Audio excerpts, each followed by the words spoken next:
तो बच्चों, यदि आप कक्षा 12 के स्टूडेंट हैं और आपने भौतिक विज्ञान ले रखा है तो आपके लिए ये वीडियो बहुत ही महत्वपूर्ण होने वाली है, इसलिए इस वीडियो को अंत तक बने रहें। इस वीडियो में हम आपको समझाने वाले हैं भौतिक विज्ञान के एक मोस्ट इंपोर्टेंट क्वेश्चन को, जो पेपर में हमेशा आता है। ठीक है, तो आप इस वीडियो को अंत तक देखिएगा और इस क्वेश्चन को अगर आप पक्का कर लेते हैं तो आपका एक लॉन्ग क्वेश्चन क्लियर हो जाएगा। चलिए, इस वीडियो में हम देखने वाले हैं पीएन संधि डायोड को अर्ध तरंग दृष्टिकारी के रूप में कैसे प्रयुक्त किया जाता है। सरल परिपथ बनाकर इसकी कार्यविधि को भी समझेंगे और निवेश तथा निर्गित वोल्टताओं का तरंग रूप भी देखेंगे। और आप सभी को पता ही है कि हम अपनी वीडियो में बोर्ड में लिखने का तरीका भी बताते हैं कि हमें किस तरीके से क्वेश्चन को रिप्रेजेंट करना है पेपर में। ठीक है, और अगर आप हमारे चैनल पर नए हैं तो कृपया हमारे चैनल को सब्सक्राइब करके हमारे चैनल से जुड़ जाएं, क्योंकि ये चैनल आपके लाभदायक हो सकता है। पीएन संधि डायोड अर्ध तरंग दृष्टिकारी के रूप में सबसे पहले हम ये हेडिंग डालेंगे। अब इसके अंदर क्या लिखना है वो आइए आपको हम स्टेप बाय स्टेप बताते चलते हैं। हम लिखेंगे पीएन संधि डायोड अग्र अभिनत स्थिति में धारा को एक दिशा में प्रवाहित करने के लिए इसके मार्ग में बहुत कम प्रतिरोध लगता है। ठीक है, मतलब समझिए बात को हमारी कि हम क्या कह रहे हैं कि पीएन संधि डायोड जो होता है, जो अग्र अभिनत में होता है, तो धारा को एक दिशा में प्रवाहित करने के लिए इसके मार्ग में बहुत ही कम प्रतिरोध लगता है। अब अग्र अभिनत क्या होता है, तो अगर आप अग्र अभिनत नहीं जानते हैं तो आप जान जाइए कि हम क्या करते हैं, जो पीएन डायोड होता है, पीएन जंक्शन डायोड, उसका जो पी सिरा होता है वो बैटरी के धन सिरे से और उसका जो ऋण सिरा होता है एन, ठीक है, वो बैटरी के ऋण सिरे से अगर जुड़ा होता है तो उसको हम अग्र अभिनत स्थिति बोलते हैं।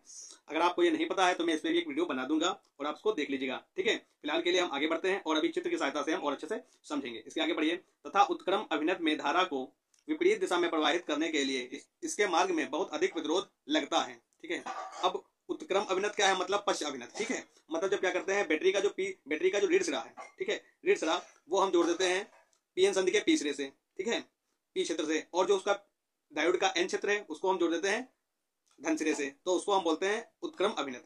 ठीक है, अगर आप नहीं जानते हैं तो हम इसके बारे में और अच्छे से समझेंगे नेक्स्ट वीडियो में। ठीक है, इस गुण के आधार पर पीएन संधि डायोड वाल्व की भांति दृष्टिकारी के रूप में प्रयुक्त किया जाता है। पीएन संधि डायोड का अर्ध तरंग दृष्टिकारी परिपथ चित्र बी में इसके निवेश निर्गत तरंगों को चित्र में सी में प्रदर्शित किया गया है, जिस प्रत्यावर्ती वोल्टेज को दृष्टिकारी करना होता है। ठीक है, अब देखिए इसके बारे में, पहले चित्र आप देख लीजिए। ये चित्र है बी, ठीक है, ये निवेश वोल्टेज है, देखिए ये इस तरीके से तरंगों के रूप में जा रहा है। ठीक है, और ये हमारा है निर्गत धारा, जो धारा में प्राप्त हो रही है। ठीक है, देखिए बढ़ रही है और फिर अचानक घट जाती है और फिर बिल्कुल जीरो हो जाती है। देखिए यहाँ पर ये बढ़ रही है, फिर घटी, फिर बढ़ी और फिर घटी, इस तरीके चल रही।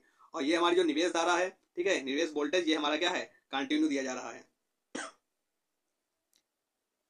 अब आप इधर देखिए,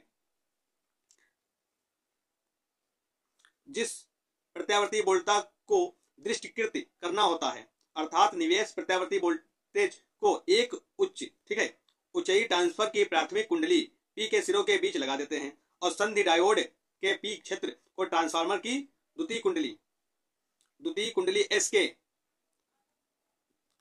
जोड़ देते हैं तथा एन क्षेत्र को एक लोड प्रतिरोध आरएल के सिरे एस से जोड़ देते हैं। ठीक है, अब इसको आप ऐसे नहीं समझेंगे, इसको समझने के लिए आपको डायग्राम देखना पड़ेगा।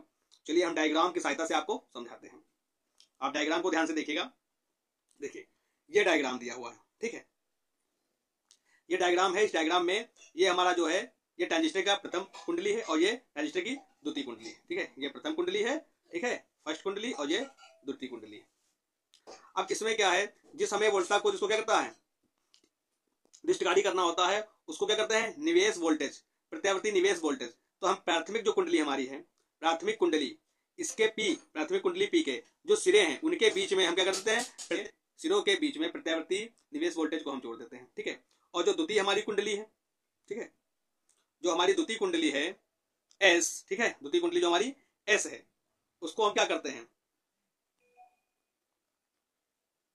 अब दिख रहा होगा चित्र आपको, जो द्वितीय कुंडली हमारी एस है, इसमें हम क्या करते हैं, द्वितीय कुंडली के एस में ए सिरा जो है उसको हम पी क्षेत्र से जोड़ देते हैं, डायोड के पी क्षेत्र से जोड़ देते हैं, और डायोड का जो है कौन हमारा एन क्षेत्र है उसको क्या करते हैं, उसको हम उसके बी सिरे से जोड़ देते हैं। क्या जोड़ देते हैं, बी सिरे से जोड़ देते हैं। मतलब ए सिरे से, द्वितीय कुंडली के ए सिरे से हम पी क्षेत्र को जोड़ देते हैं और एन क्षेत्र को हम सिरे बी से जोड़ देते हैं, और एन और बी के बीच में, एन और बी के बीच में हम क्या लगा देते हैं, एक आरएल लोड प्रतिरोध लगा देते हैं। क्या लगा देते हैं, आरएल लोड प्रतिरोध लगा देते हैं। अब क्या करते हैं, आरएल लोड प्रतिरोध लगाते हैं, तो हमारा जो निर्गित वोल्टेज होता है, निर्गित वोल्टेज वो आरएल लोड प्रतिरोध के सिरों से प्राप्त होता है। कहां से प्राप्त होता है? सिरों से प्राप्त होता है।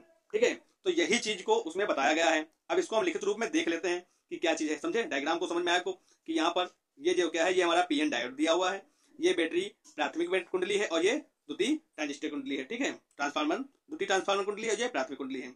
इसमें ये हमारा क्या है, ये प्रत्यावर्ती निवेश वोल्टेज दिया हुआ है और ये सिरे दिए हुए हैं। ठीक है, आरएल क्या है, हमारा लोड प्रतिरोध है और ये निर्गित वोल्टेज है। आरएल सिरों पे क्या है, निर्गित वोल्टेज है। चलिए अब इसको हम लिखित रूप में देख लेते हैं। ठीक है, जिस प्रत्यावर्ती वोल्टेज को दृष्टिकृत करना होता है, अर्थात निवेश प्रत्यावर्ती वोल्टेज को एक उच्च ट्रांसफर की प्राथमिक कुंडली पी के सिरों के बीच लगा देते हैं, जैसा कि अभी हमने देखा। यहाँ पर देखिए, प्राथमिक कुंडली के सिरों के बीच लगा देते हैं। ठीक है, फिर आगे देखिए, समझते चलेंगे हम लोग।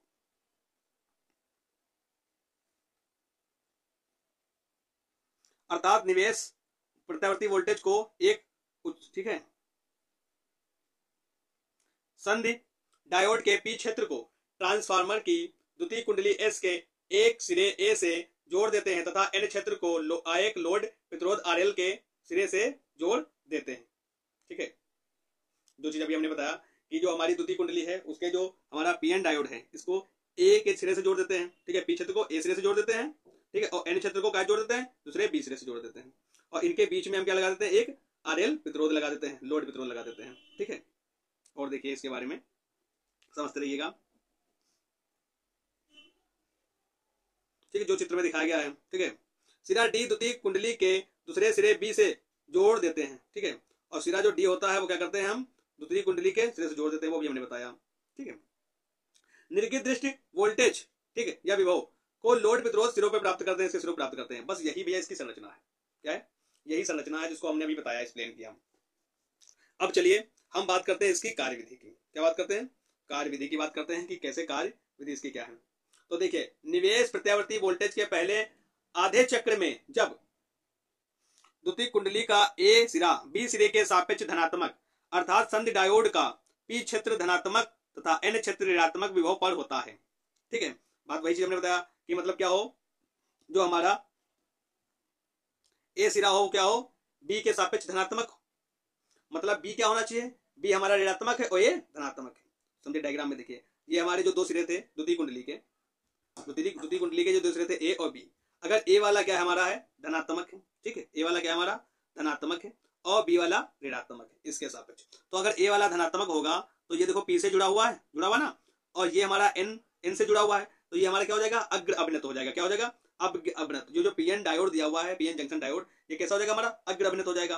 और जब अग्र अभिनत हो जाएगा तो हमने आपको बताया था कि अग्र अभिनत में क्या होती है, धारा प्रवाहित होती है। तो अग्र अभिनत हो जाता है, अतः इसमें से होकर धारा प्रवाहित होती है। इस प्रकार से लोड प्रतिरोध आरएल में धारा सी से डी की ओर बहती है। धारा क्या है, सी से डी की ओर बहती है। देखिए धारा क्या है, इधर से सी से डी की ओर इस तरीके से बहती है। जो धारा है वो सी से डी की ओर इधर की ओर बहती है। इसके विपरीत निवेशी प्रत्यावर्ती वोल्टेज के दूसरे आधे चक्र में जब द्वितीय कुंडली का ए सिरा बी के सापेक्ष ऋणात्मक हो, दो कंडीशन, जो हमारा बी सिरा है ये हमारा धनात्मक हो और ये ऋणात्मक हो, किसके, ए के सापेक्ष में ये हमारा धनात्मक जो है ये ऋणात्मक हो जाए और बी वाला हमारा धनात्मक हो जाए। तो अगर बी हमारा क्या हो जाएगा, धनात्मक हो जाएगा, तो आप देखिएगा कि बाइसिंग हमारी कैसी हो गई भाई, ये एन सिरा जो था हमारा, एन क्षेत्र ये तो प्लस से जुड़ गया और पी वाला हमारा जुड़ गया माइनस से, तो ये बाइसिंग हमारी कैसी होगी, तो ये बाइसिंग हमारी होगा जाके पश्चाभिनत हो गई, जाकर उत्क्रम अभिनत हो गई। क्या होगी, उत्क्रम अभिनत। तो इसमें क्या होगा, इसमें धारा का प्रभाव नहीं होता है। ठीक है, इसमें धारा का प्रभाव नहीं होता है। इस दशा में लोड प्रतिरोध आरएल में धारा शून्य हो जाती है और इस प्रकार निर्गत धारा केवल निवेशित वोल्टेज से पहले आधे चक्र में प्रवाहित होती है और शेष आधे चक्र में कट जाती है। मतलब आधे चक्र में तो प्रवाहित होती है और आधे में कट जाती है, जैसा कि हमने डायग्राम में ये देखो बना था इस तरीके से। ये तो भाई आधे चक्र में ये तो वोल्टेज तो मिल रहा है, लेकिन धारा क्या हो रही है, ये तो कट जा रही है, जीरो हो रही है। धारा क्या हो रही है, धारा हमारी जीरो हो रही है। देखो है, ये तो प्रवाहित हो रही है, फिर यहाँ धारा जीरो हो रही है। अभी हमने देखा चित्र सी के निचले भाग में धारा का तरंग रूप दिखाया गया है, जिसमें थोड़ी दूर पर अर्थात ठीक है थोड़ी देर में धारा एक दशक स्पंद प्रदर्शित करती है। इस प्रकार पीएन संधि डायोड अद्र तरंग दृष्टिकारी की भांति कार्य करता है। तो आप लोगों को समझ में आई हमारी वीडियो। चलिए आप लोगों को डायग्राम एक बार हम और समझा देते हैं, और लैंग्वेज तो आप लोगों ने देख ही ली होगी। अगर आपको लिखना है, स्क्रीनशॉट लेना है तो आप ले सकते हैं।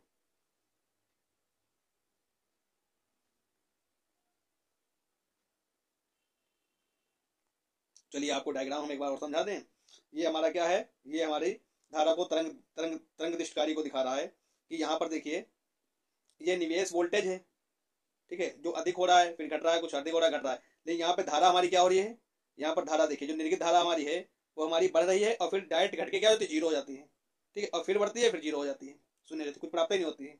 अब यहाँ पर देखिए, अब इस प्रतिरोध के बारे में इसमें देख लीजिए, समझ लीजिए डायग्राम को फिर से एक बार पुनः।